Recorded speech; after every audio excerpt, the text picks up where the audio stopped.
So welcome back to Managerial Accounting. The purpose of this little mini lecture is to remind me that I need a shave, number one. Number two, to finish up our discussion of Chapter 6. So I'm going to do two little mini lectures. I'm going to do one on the last three subtopics there, and they were operating leverage, margin of safety, and using cost volume profit analysis to make decisions in a service environment. So let's start with operating leverage. And I'll call up the slides here. So you have these slides if you'd like to follow along, and I'm going to pick up on slide 61. There we are. Okay, operating leverage. Operating leverage, very simply put, is the contribution margin for a company divided by the operating income. So note that formula. If I was to give a handout for the next exam, I guess I should put that there, but who knows if I'm actually going to do that. Operating leverage, contribution margin divided by operating income. So we got two companies there. We've got Jones and Wilson, and this information is given. So you can see that Jones has a contribution margin of $100,000, and his operating income is 20. So if I divide 100,000 times 20, I could do that in my head. I think that's 5. And then if I look at Wilson, and Wilson has got contribution margin of 100, and he's got operating income of 50. So it looks like his operating leverage is not 5. It looks like it's 2. So the nice thing of knowing what operating leverage is, you could take, if you know what the operating leverage is, and think of operating leverage as the effect on cost, volume, and profits of having fixed costs in your expenses, fixed cost. It's the impact on profits of having fixed costs. Now, the nice thing about fixed costs, as we know over the relevant range, they don't increase. And we know that the variable costs increase proportional to the number of units. So the more fixed cost you have in your cost structure, the higher the operating leverage is going to be. So we know fixed costs increase the break-even point, but what you're going to see is that since the fixed costs don't go up, if you've got high operating leverage for each dollar of sales, in the case of Jones, for each dollar of sales, their net income is going to go up by a multiple of 5. And for Wilson, their net income is going to go up by a multiple of 2. So let's see how that looks. So there's Jones. And so Jones has a contribution margin of 100 and operating income of 200. So he has operating leverage of 5. And Wilson has operating leverage of 2. Okay. So if we want to get the percentage change in the operating income, we simply multiply by the percentage change in sales times the operating leverage. Now, the next slide contains an error, which I want you to be mindful of. The percentage change in sales is a percentage or a decimal. The operating leverage is a ratio, so it's a whole number. So remember that when we get to the next slide. So if we want to get the percentage change in income, all we need to do is multiply the percentage change in sales times the operating leverage. So operating leverage for Jones is 5, for Wilson it is 2. So here's what we got here. So with this is where the mistake is made here. So assume sales increased by 10%. So Jones had sales of 400, so now he's got sales of 440,000. Okay, notice what happens. The percentage change in operating income is the percentage change in sales, which is 10%, multiplied by the operating leverage. So the mistake is right here. That shouldn't be 5%. That should be 5. So it should be 5 times 10%, gives you 50%. And then take a look at Wilson. We said Wilson had operating leverage of 2. So if you get a 10% sales increase, then his profit's going to go up by 10% times 2, which is 20%. And what you see, what happens there, take a look at Jones's operating income. It was 30,000 here. And the first time we did it was 20,000. So it went up by 50%. And then Wilson's operating income is now 60,000. And earlier it was 10,000. It was 50,000. So it only went up by 10%. Right? So the nice thing about getting your operating leverage, you could take any percentage increase in sales, multiplied by the operating leverage, and it will give you your percentage increase in operating. Right. So in terms of a little chart here, if the operating leverage is high, the percentage impact on operating income from a change in sales will be large. And if the operating leverage is low, then the percentage increase will be small. So what I recommend you do with these little charts here, I don't know if this is going to come out. I'm going to try to do the little cover and reveal technique here. Operating leverage is high, then the percent impact on the change in operating income is going to be high or large. And if the operating leverage is low, then the percentage change on operating income is going to be small.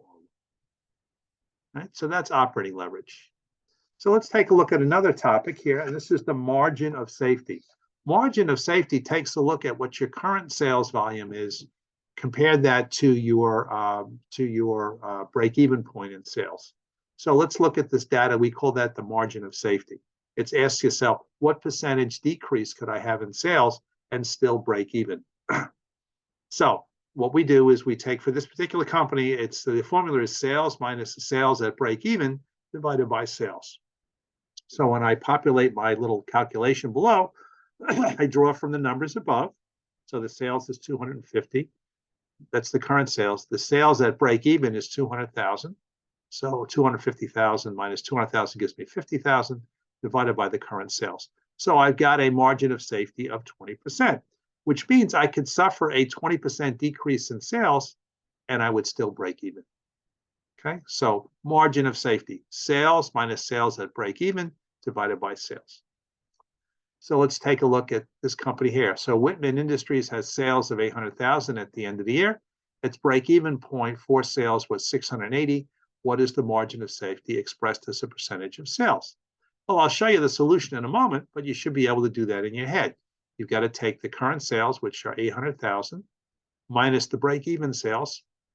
So that gives you 120,000 in your numerator, and divide that by the current level of sales, which is 800. Which is exactly what we do here. Sales minus sales at break-even point divided by sales. So what we say here is they can suffer up to a 15% of dollar sales, and still break even. So that's the margin of safety. And now let's take a look at cost volume profit analysis for service companies. So how do service companies, which don't have, their cost structure is very differently, how do they make decisions using cost volume profit analysis? In an educational environment, how do you decide whether a course is a go or a no-go? In the airplane industry, when do you decide whether a flight is going to take off or not?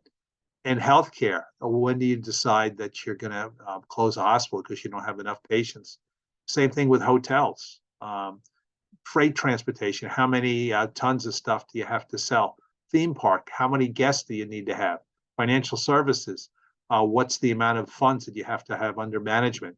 And for a company that whether it sells magazines or sells software prescriptions, how many subscribers you need to break even? So we can use the concept of cost volume profit analysis. We can use it in a service company as well. Let's take a look at an example near and dear to your heart. Let me move my head out of the way here. Take myself on a little journey.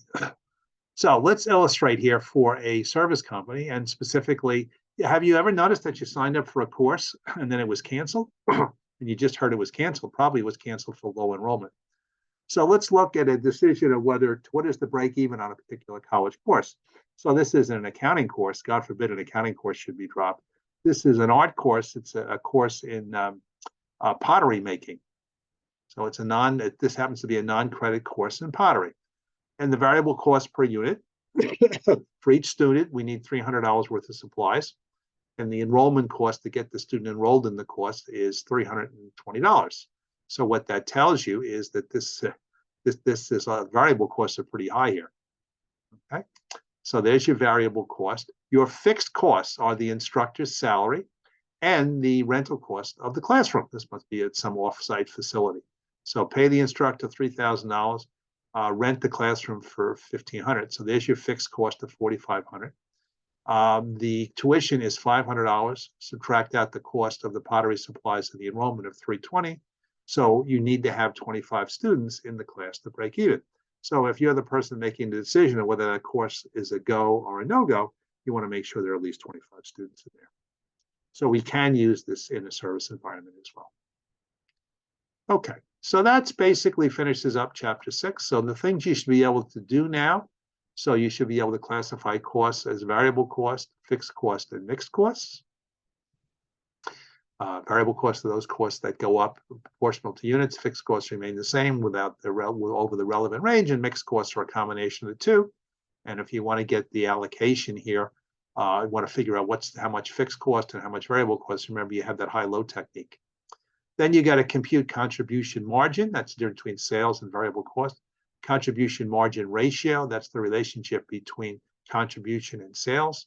And the unit contribution margin. That's the contribution on each unit, sales minus variable cost.